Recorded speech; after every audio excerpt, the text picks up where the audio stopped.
Hey everyone, this is Angie at Stampin' with Amore. I am going to share today this, I'm calling it a large half Christmas cracker because it is like half of one of the regular Christmas crackers. If you know what I'm talking about, usually it's like two of these, but like say I've put the other one on the other side. So, but this is like the biggest one I've ever made. And I really love the size of this. It has, it has a pretty good size hole in the top here. So I actually put some of those Lynn truffles in one of Stampin' Up food safe bags, and I tied a ribbon around it, and then I just put them inside here, and it looks really cute inside. And so this is what I'm sharing today, and I am using the Under the Mistletoe designer series paper for this. The stamp sets that I'm using is the Nature Sings, and I'm using these deer here. I'm actually gonna change it up, you know, I love to do that. And then the Merry Christmas is from the Seasonal Chums. So those are the two stamp set that I'm using. This one is Shaded Spruce, and the other one I'm doing is going to be Old Olive. It's going to be more of a monochromatic color. I think it's going to look more masculine than this one. We'll see what it looks like, but I do love, love, love all this paper. It's so pretty. So that is what I'm sharing. So let's go ahead and get started with this. So this is the Old Olive. You are going to need a piece that is 11.5 by 8.5. So you do need a 12 by 12 for this. And then you'll need a piece of scrap to stamp the deer and to do your sentiment with.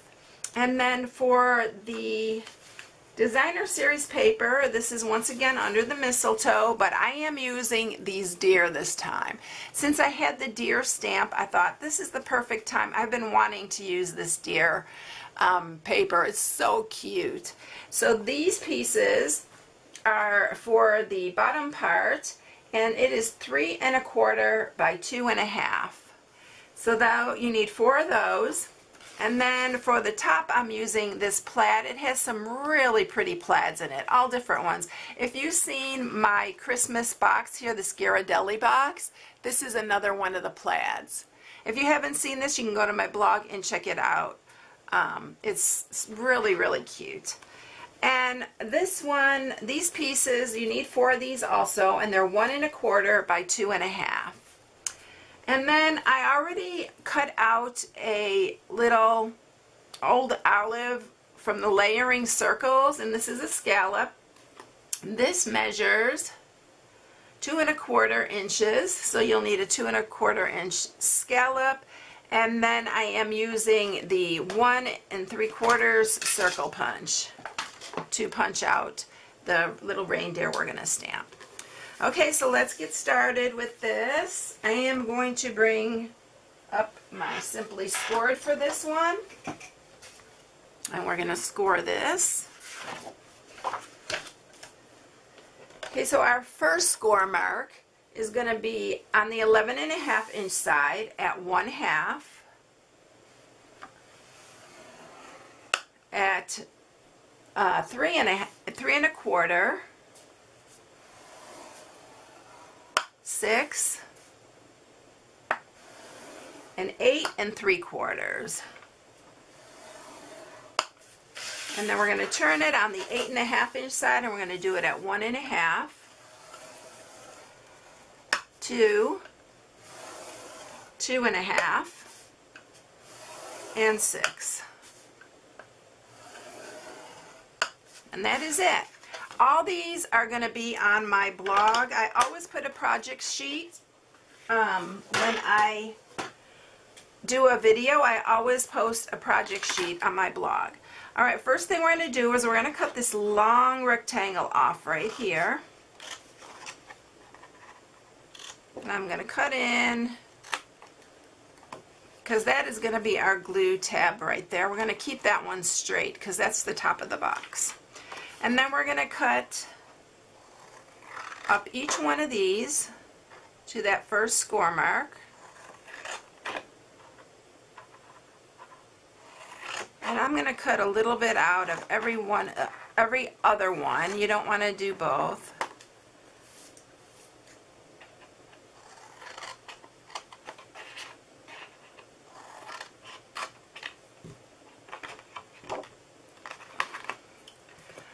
Okay, and then we are going to use the Stampin' Up! Envelope punch board here. And let's go ahead, because I don't want to forget this part. We need to sharpen these score marks. So I am going to do this Mountain Valley on these little ones right here. It's going to come in handy after. And I'm going to straighten them out, but for when we punch, so these all need to be. And then we're going to do each one of these.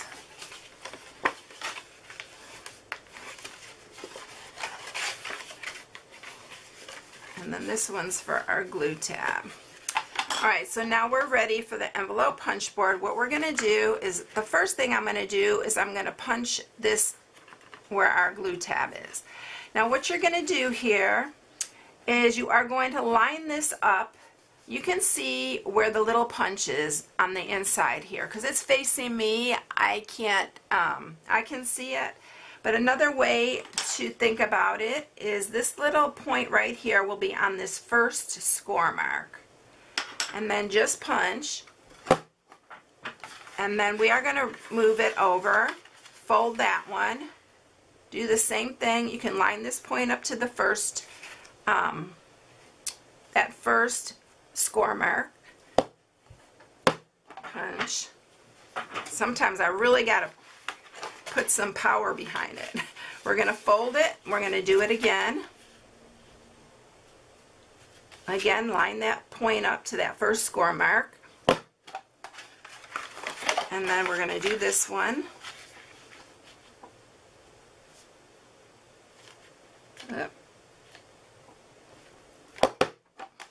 And then we are going to do this very end right here. This one will be the easy one because it's only one layer. Okay, so that is it. We're going to move all these little things out of the way and we're ready to put this together. So I'm going to grab some of my tear and tape here. And I'm going to put a little piece, let me turn it this way. I'm going to put a little piece here. And then I'm going to skip where that is because I don't want it to show. So I'm going to put another piece here.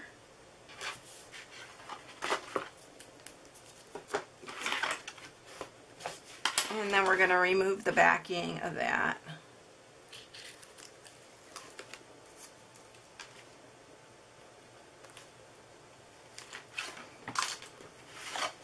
You can mat it before if you want. I really like to mat it after.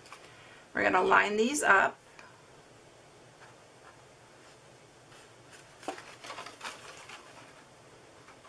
And you see how the hole lines up perfectly. And then we're going to put our bottom together. We're going to fold the two that we cut inside and then these two.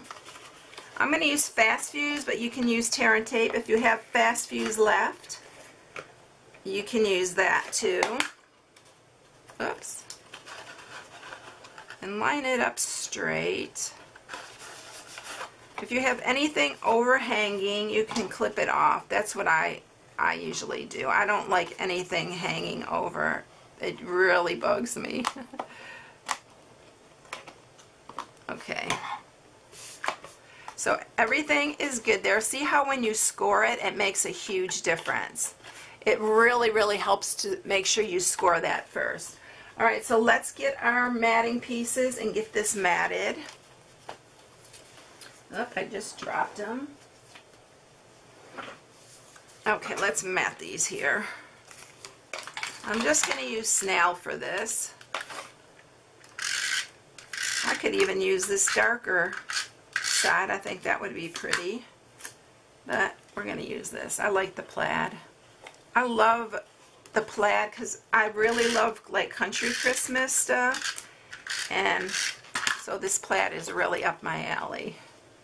I really love it.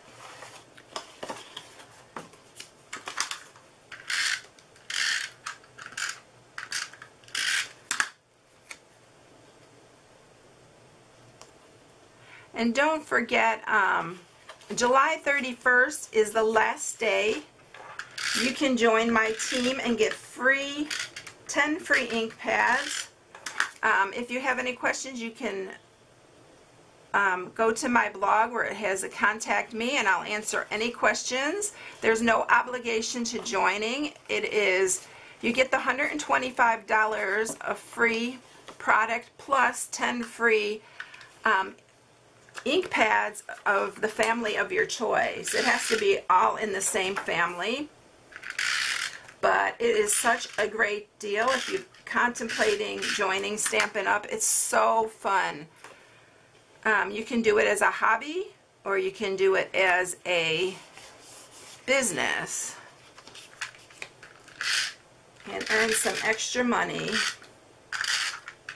You also, there's so many benefits to being a demonstrator. You get 20% off your purchases. So if you're an avid crafter and you love Stampin' Up product,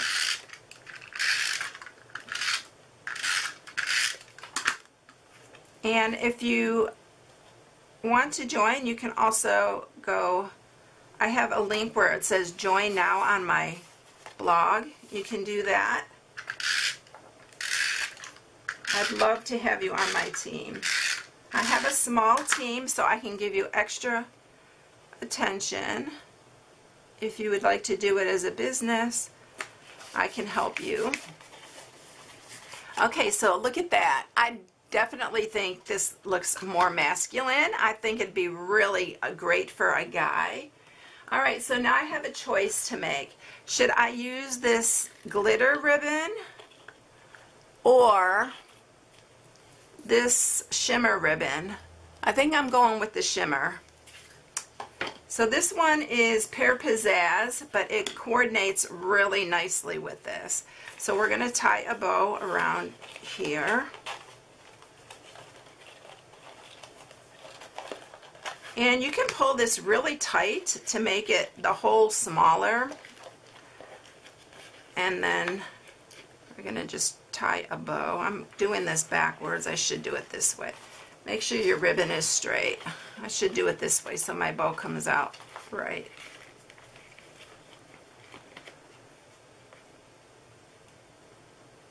So I'm still doing my little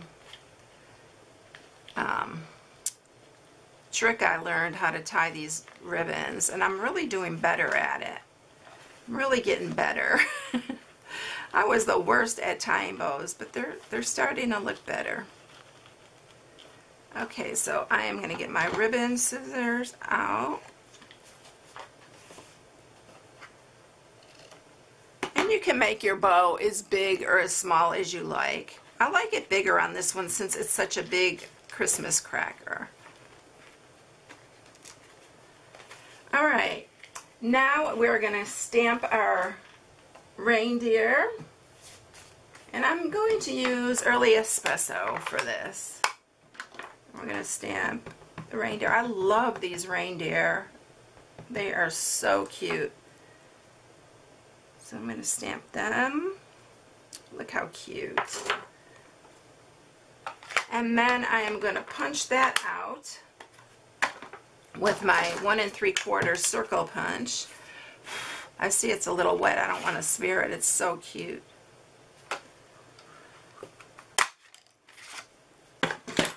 And then let's go ahead and stamp our sentiment. Let's see, for the sentiment, I think I'll use the Old Olive since it's, or should I use the Shaded Spruce? It'll stand out more. I think I'll use the Shaded Spruce since we have Old Olive on the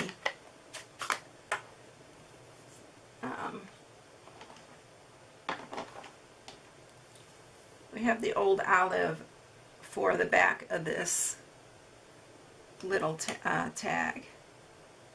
Let's see, let me do it on this side so I have plenty of room.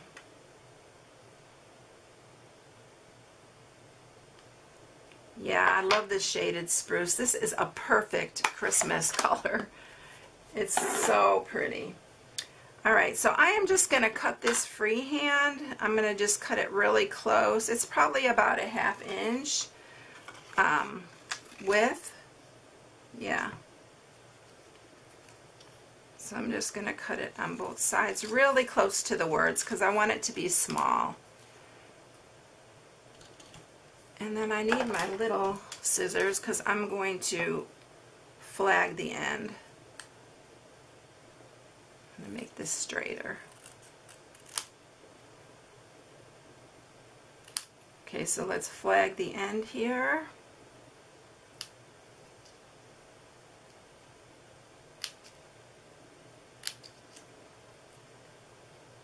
Try not to smear it. It's small, so.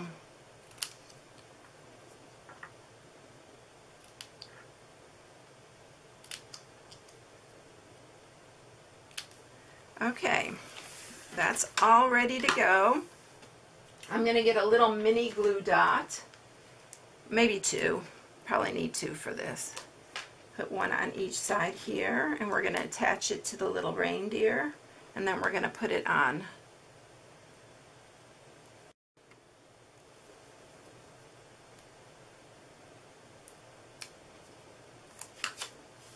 So we're going to set that on here, right underneath the deer, and then we're going to just put it on our scallop circle right here.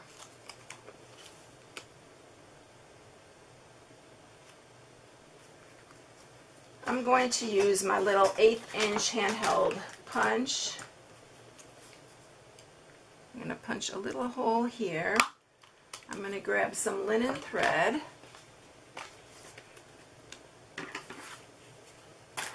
And if you want to get these little kinks out of your linen thread, use your bone folder and it really works good.